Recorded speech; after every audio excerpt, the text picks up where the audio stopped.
Hello বন্ধুরা, welcome back to my channel. কেমন আছো তোমরা সবাই? আশা করি সবাই ভালো আছো, সুস্থ আছো। আমরাও ভালো আছি। আমরা তো গ্যাংটক থেকে ঘুরে চলেই এসেছি বাড়িতে। তবে গ্যাংটকের ব্লগগুলো কিন্তু তোমাদের সাথে এখনও শেয়ার করা হয়নি, কারণ আমি এডিট করার একটুও টাইম পাইনি।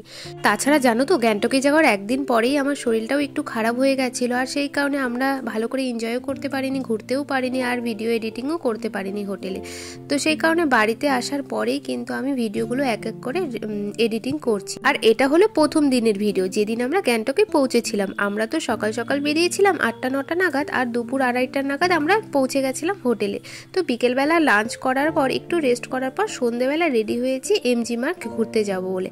আমাদের হোটেল থেকে কিন্তু এমজি মার্গ বেশি দূরে নয়, তাই ভাবলাম সন্ধ্যেবেলা হোটেলে বসে কি করব, এমজি মার্গ থেকে একটু ঘুরেই আসি। আর সন্ধ্যেবেলা এমজি মার্গটা কিন্তু অনেক সুন্দর লাগে, আর অনেক লোক ঘুরতে যায়। আর গ্যাংটকে এসে যদি এমজি মার্গকেই ঘুরতে না যাই তাহলে কিন্তু অনেক মিস করব। তো যাই হোক, বেরিয়ে পড়েছি ট্যাক্সি করে এমজি মার্গের উদ্দেশ্যে। এমজি মার্গে এসে সিঁড়ি দিয়ে উপরে উঠতে উঠতে আমাদের অবস্থা খারাপ হয়ে গেছিল, কারণ সাথে ছিল আনসি। ওকে কোলে নিয়ে উঠতে হচ্ছিল, যদিও আমি কোলে নেইনি, ওর বাবাই কোলে নিয়েছিল। এমজি মার্গে আসার পর ওর পিছনে ছুটতে ছুটতেই কিন্তু আমাদের সময়গুলো পার হয়ে গেছে। আমরা আলাদা করে কিছুই মজা করতে পারিনি, তবে ও অনেকটা আনন্দ পেয়েছে, অনেকটা খুশি হয়েছে, এটাই যথেষ্ট। আর এখানে তো সবাই পায়ে হেঁটেই চলাফেরা করে, কোনো গাড়ি চলে না, আর সেই কারণে আনসির অনেকটা সুবিধা হয়েছে। এই মাথা থেকে ও মাথা কিন্তু ছুটতে পারছে, মানে ওকে ছেড়ে দিয়ে আমাদের কোনো অসুবিধা হয়নি। ও কিন্তু অনেকটাই আনন্দ করতে পেরেছে এখানে এসে। গ্যাংটকে এটা আমার সেকেন্ড টাইম আসা হলো। ফার্স্ট টাইম এসেছিলাম বরের সাথে হানিমুনে। বিয়ের পর প্রথম হানিমুন কিন্তু আমার গ্যাংটকেই হয়েছিল। গ্যাংটকের একটা জিনিস খুব ভালো লাগে, এখানকার রাস্তাঘাট কিন্তু অনেক পরিষ্কার পরিচ্ছন্ন, দেখতেই পাচ্ছ। তো আমরা এখানে অনেকটা টাইম কাটিয়েছিলাম, তারপরেই চলে এসেছিল বৃষ্টি। আর বৃষ্টির মধ্যে তো আনসিকে বাইরে রাখা যাবে না, সেই কারণে কিন্তু আমরা একটা দোকানের সামনে দাঁড়িয়েছিলাম। এখানকার ওয়েদার কিন্তু এমনই, যখন তখন বৃষ্টি চলে আসে, আবার যখন তখন রোদ উঠে যায়। তো একটু পরেই কিন্তু বৃষ্টিটা কমে গিয়েছিল। আর এদিকে দেখো, একটা ছোট্ট বাচ্চা মেয়ে আনসিকে টেনে ওদিকে নিয়ে যাচ্ছিল। ওর একটা ছোট ভাই আছে, তার সাথে ছবি তুলবে বলে। আনসিকে কোথাও নিয়ে গেলে এখন কিন্তু এমনই হয়, সবাই ওর সাথে শুধু একটু ছবি তোলে আর ওকে একটু আদর করে দেয়। এটা কিন্তু খুব ভালো লাগে বলো। কিন্তু আনসি এবারে ভয় পেয়ে গেছিল, কান্না করে দিয়েছে যে ওকে টেনে নিয়ে কোথায় চলে যাচ্ছে, আবার নিয়েই চলে যাবে নাকি। তো সেই কারণে দেখো কান্না করে দিয়েছে। তো কিছুক্ষণ টাইম ওখানে থাকার পর আমরা চলে গেলাম এমজি মার্কেটে। ওখানে প্রচণ্ড ভিড় ছিল, অনেক লোকজন ছিল, দেখতেই পারছো। ততক্ষণ কিন্তু 8টা সাড়ে 8টা বেজে গেছে, তবুও অনেক লোকজন আছে। আর এখানে কিন্তু 9টা সাড়ে 9টার মধ্যে সব বাজার বন্ধ হয়ে যায়।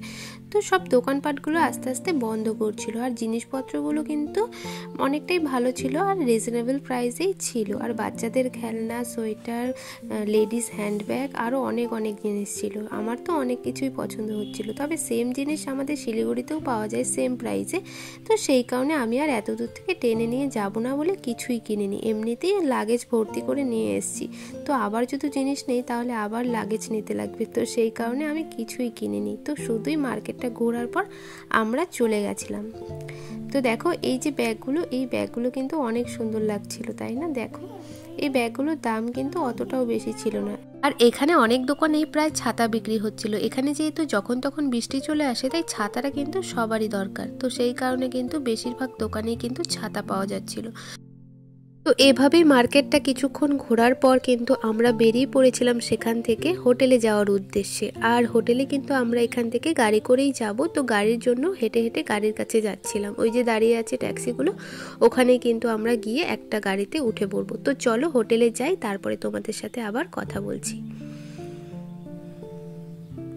তো আমরা কিন্তু ওই 9টা সাড়ে 9টা নাগাদ চলে এসেছিলাম হোটেলে। আর হোটেলে এসে প্রথমেই বলে দিলাম হোটেলে দাদাটাকে যে আনসির জন্য খাবারটা রেডি করতে। তো উনি রুটিটা বানিয়ে দিল, আর রুটিটা বানিয়ে জলে চুবিয়ে রেখেছিল, গরম জলে, যেমন করে আমি বাড়িতে করি সেভাবে বলে গেছিলাম, তো করে দিয়েছে। তো তারপরে কিন্তু আনসির জন্য কলা টলা আমরা কিন্তু ঠিক বাড়ি থেকেই নিয়ে এসেছি। তো ওর খাবারটা রেডি করে ওর বাবা কিন্তু ওকে খাওয়াতে বসে পড়েছে। আর এখানে আসার পর কিন্তু মানে হোটেলে আসার পর আনসি ওর বাবার কাছেই সবসময় খেয়েছে, আমার কাছে একবারও খায়নি। তো ভালোই হয়েছে, আমার একটু কাজ কমেছে। তো যাই হোক, দেখো ওকে খাইয়ে টাইয়ে নিচে চলে এসেছি আমরা ডিনার করার জন্য। আমাদের খাওয়ারও রেডি হয়ে গেছে, রান্না তো আগেই হয়ে গেছে। তো এবার শুধু আমাদেরকে খাবারগুলো মানে বেড়ে দেবে, আমরা খেয়ে নেব।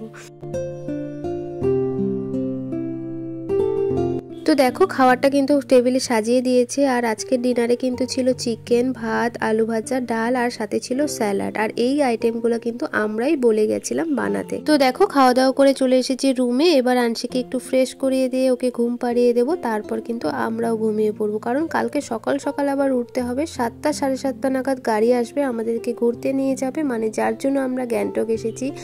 সাঙ্গু লেক, নাথুলা এসব জায়গায় যাব বরফ দেখতে। তো সেই কারণে কিন্তু গাড়ি সকাল সকালই চলে আসবে। তো তাড়াতাড়ি ঘুমিয়ে পড়তে হবে আর আনশিকেও ঘুম পাড়াতে হবে। তো বন্ধুরা আজকের ভিডিওটা এখানেই শেষ করব। আর আনশিকে নিয়ে প্রথমবার বরফে গেলাম এতটা ঠান্ডার মধ্যে। তো কি হয়েছিল সবটা কিন্তু তোমরা ভিডিও দেখলে বুঝতে পারবে। আমি পরের ভিডিওতে সবটা শেয়ার করব।